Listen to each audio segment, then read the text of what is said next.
आज हमने बात की एनसीपी के माइनॉरिटी विंग के सैयद जलालुद्दीन से। उन्होंने औरंगजेब के कब्र के मामले में अपना बयान दिया।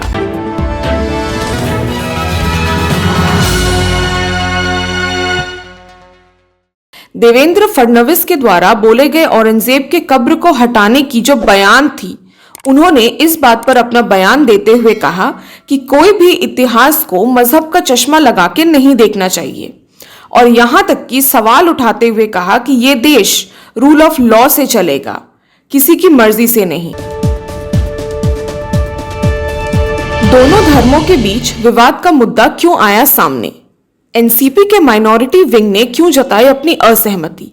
ये पार्टी तो हमारी सेकुलर पार्टी है, राष्ट्रवादी कांग्रेस पार्टी। ये कोई हिंदुत्ववादी पार्टी तो है नहीं, और इतिहास को मजहब का चश्मा लगा के नहीं देखना चाहिए। आज मेरी निगाह से भी गुजरा, ये हिंदुस्तान टाइम्स में देख रहा था, उसमें इनका स्टेटमेंट था देवेंद्र फडणवीस जी का, और उसमें उन्होंने कहा कि साहब औरंगज़ेब की कब्र को जो है वहाँ से हटा दिया जाएगा।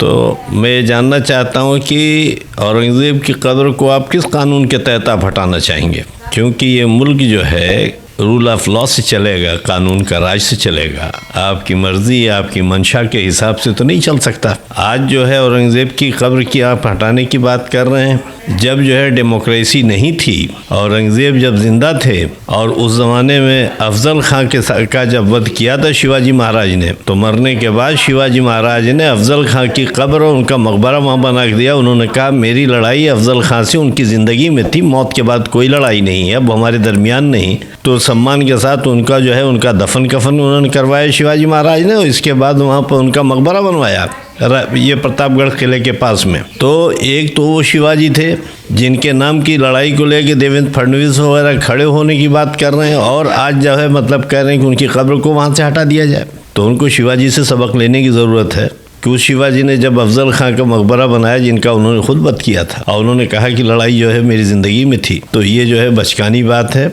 और ये समाज में जो है मतलब बिला वजह की सिविल वॉर की तरफ मुल्क को ढकेलने की कोशिश है। ये इंतहाई अफसोस की बात है, और ये रूल ऑफ लॉ के ख़िलाफ़ है। और मुझे ऐसा लगता है कि देवेंद्र फडणवीस का ये स्टेटमेंट अफसोसनाक है। उन्होंने भाजपा के आइडियोलॉजी के साथ असहमति जताई और योगी और हेमंता के ऊपर बोलने से किया इनकार। देखिए, हम योगी आदित्यनाथ पर किसी तरह का कोई तबसरा नहीं करेंगे, इसलिए कि वो इस तरह बचकानी बात करते हैं। योगी आदित्यनाथ हों, हेमंत बिस्वा शर्मा हों, एंटी मुस्लिम बात करने के लिए दोनों लोग जाने जाते हैं। और योगी आदित्यनाथ में इतनी भी वो नहीं है, मुसलमानों पर हमला करते हैं, और जिस मठ में बैठते हैं गोरखनाथ के, यहाँ गोरखपुर के, वो मठ जो है आसफुद्दौला की जो है, उन्होंने वो ज़मीन जो है गिफ्ट की हुई थी जिस पर वो मठ बना हुआ है। तो उनको मुसलमानों का शुक्रिया अदा करना चाहिए कि उनको बैठने की जगह मुसलमानों ने दी थी।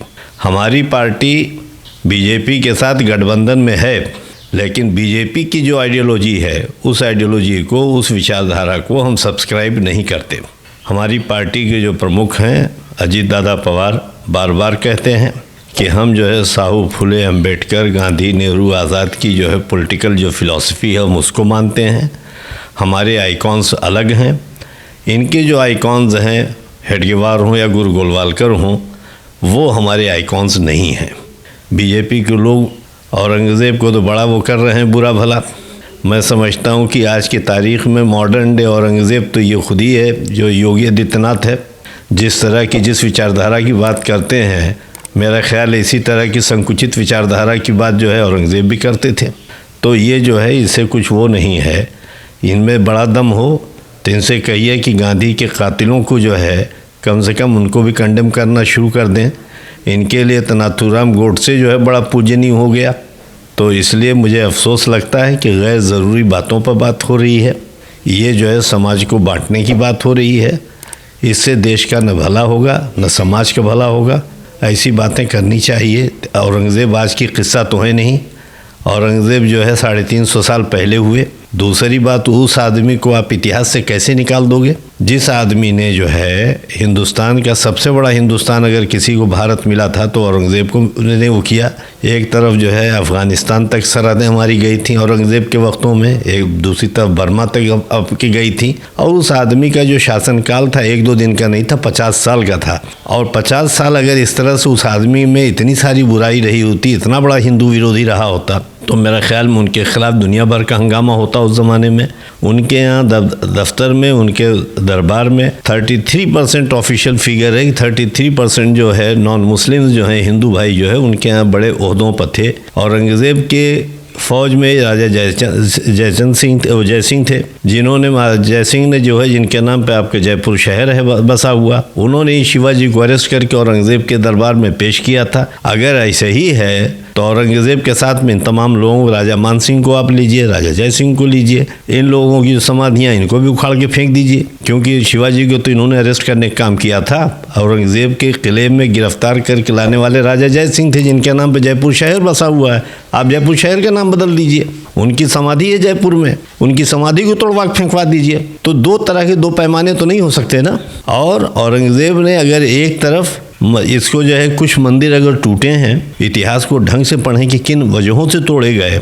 उन मंदिरों में जो है नीचे तहखाने भी होते थे, उन तहखानों में पुजारी किस तरह की बदतमीजियाँ करते थे, उनकी शिकायत पर वो तोड़ा गया है। और इसमें बहुत सारे हिस्टोरियन, प्रोफेसर बिशंबर नाथ पांडे और दूसरे इस तरह के हिस्टोरियन, उनकी हिस्ट्री की बुक्स में है कि औरंगज़ेब ने किन वजहों पर हिंदू राजाओं की शिकायत पर कि साहब इसके नीचे जो है, दुनिया भर के मंदिर के नीचे जो है तहखानों में गंदगियाँ होती, बदतमीजियाँ होती हैं औरतों के साथ, और वहाँ से औरतों बहुत सारे कंकाल और दूसरी चीज़ें पाई गई थी, जिसके बाद मतलब उन्होंने वहाँ पर वो किया। लेकिन उनको ये याद नहीं है कि कामाख्या देवी का मंदिर हो, उज्जैन में महाकाल का मंदिर हो, बनारस के मंदिर हो, इन तमाम मंदिरों को जो है बड़े पैमाने पर जब ज़मीनें जागीरें देने का काम औरंगज़ेब ने किया कि इन मंदिरों की देख रेख की जा सके, तो उन पहलुओं को नहीं उजागर किया जाएगा।